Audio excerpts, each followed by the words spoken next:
Be prepared that your present and your future can be completely different to your past, and accept that that change can happen far quicker than you can possibly imagine. The last moments of fading light go very, very quickly. When you're painting a landscape, you're painting something that is constantly changing. And even with a sunset, the moment that you encapsulate in that picture is a moment that would only last for a very, very short space of time. If the internet crashed tomorrow and we descended into a different way of being, we'd still have the sunset to look at. It all started really when I was very, very young. I just grew up with it. My father was a very accomplished oil painter and landscape artist. He also did some art restoration, so I was just always aware of the smell of turps and oil paint and all of those other aspects of painting and art. My father encouraged me to draw more than anything to start with. He was an incredibly good draftsman. There's a lot of rigour in art. I mean, I think there's still probably for some people a misconception that being an artist is purely creativity plus a bit of skill. He came at it from a very different angle. He was very much a person who was disciplined in the technical study of art. I was 10 years old when he first let me loose with some oil paints. In the early years in particular, he was disciplining me in terms of painting in monochrome. My father said, learn to mix greys. I remember saying to him, Dad, what are you talking about? You know, grey is the most boring colour on the palette. Why would I ever have any interest in doing that? And of course, I now realise he was absolutely right. Contrast between light and dark creates perspective and depth and composition. So he encouraged me to understand the principles of tonalism first. He was a very, very good tutor. But for him, a study of art was a lot more than simply doing that. We'd spend time in galleries, I'd pore over books. His depth of knowledge of the history of art was incredible. And then when we got together and painted, it was a great experience. It was a great moment. In my early careers, I suppose I would say, are quite strange and obscure. I worked in the security industry and I travelled. I worked in the US, worked in Eastern Europe. I was a military instructor, I was a civilian instructor of the armed forces. Art never featured at all. And then I came back and settled in Norfolk.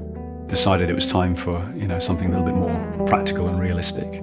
And sold my soul to the devil. Found myself in a career in finance, of all things.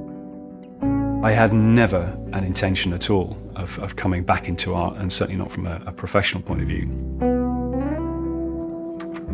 My father, we talked frequently and said, we must make more time to get together and paint. And of course, there's always next weekend, there's always next month, until one day there isn't.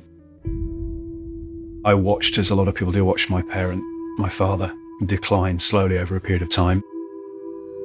When my father passed away, it was still a big shock. To lose a parent is a very traumatic, very confusing period of time as well, because it's finite. There is no going back, there's no rewind button. Like a lot of people, I've suffered and I've experienced the worst of depression, and it feels as if life is never going to be different and things are never going to be right, and you become paralysed with the fear of things, even paralysed with the fear of the future. Embracing change, that's something that I learnt with practice to work on. And even if there's a day when the black dog is sitting close to your shoulder and it doesn't feel like it's ever going to go away, knowing that it will go away and relaxing and allowing that to happen and allowing yourself to feel the way you feel is about accepting change. And for me in particular, it was a case of understanding that today is not a good day, but tomorrow is a different day and I might feel better. And that really made a big difference for me. You look around at a man's life and you look at what's left behind him, the stuff, the material stuff, and a lot of it has very, very little meaning.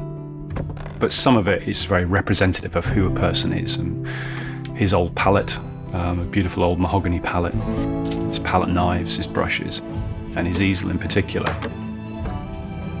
On clearing out various things, I discovered bottles of materials and pigments and paints. The texture of oil paint is a lovely material to work with. It's a very soft, buttery texture. The smell of linseed oil evokes an enormous amount of memories. It's like old cricket bats. And if you crack the lid on a bottle of Turpenoid, you instantly are transformed to a pine forest on a warm day. And I found the original painting. Still has the old price label on the back. And I was 10 years old. So it's a nice keepsake, it's a nice memory. It's a kind of a starting point, really, where it all began. For me, it was a sense of unfinished business. It was a case of not letting him down and picking up the brush. My first crude attempts in terms of going back to painting were difficult, frustrating, very frustrating. It's like an engineering process. It's like disassembling a piece of machinery. You know that you have to take certain things out first. You have to do them in a certain specific order. And I'd struggle. And the only question I could possibly ask is, well, what would my father say? I wanted to show him and say, Dad, where do I go from here? I'm stuck. But the thing I discovered very quickly was that the answers were there. I just couldn't get them from the brain to the end of the brush.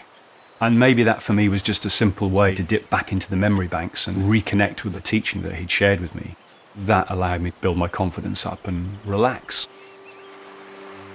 The painting process is really a process of reduction. To bring light from a painting, the first objective is to produce the dark. You're beginning with the darkest tones and darkest colours, and you're working down layer by layer by layer. You are literally adding light into a painting. You're manifesting the sun. It's a fascinating process, and sometimes it doesn't go right. That's one of the great things with oil painting, is you can correct mistakes and errors, or you can change things. Things happen that you had no intention of producing at all. It's happy little accidents, splashes of paint or marks, mixing of colour that you didn't really quite expect or intend. Sometimes you can surprise yourself. It's a good feeling. Once you understand the process, things become clearer, but you still don't lose any of the magic. My father really pushed home and said to me, remember, son, that a painting is nothing more than a wall decoration. Don't get too sniffy about it. Don't get too clever about it. If an author writes a book, a playwright produces a play, if no one ever actually watches that play or hears that piece of music, it's wasted. It's nice to have a shared experience with people. To spend some time at the easel is quiet reflection. It gives me time to spend with him. I remember watching my dad's hands a lot. I don't know whether this is something that a lot of kids do. Now, at the age of whatever I am now, 40 something or other, I look at my hands. I recognise him.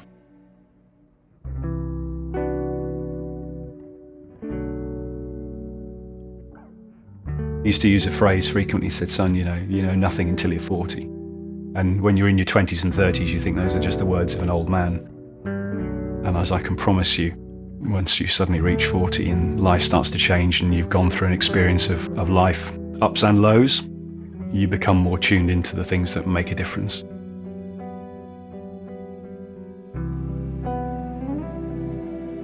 People will say, I've got no creativity, I have no imagination. I think everybody has a degree of creativity, even if it's a case of spending an hour in the kitchen in the evening and doing something different. We all have a natural, innate creativity within us. I think the sad thing is, for a lot of people, they very, very rarely find an opportunity to expose it and do something with it. We start that way as children and they're naturally creative beings. And we have that kind of beaten out of us. We enter adult life. Don't wait to find the time to be creative. All it takes is a piece of paper and some pencils.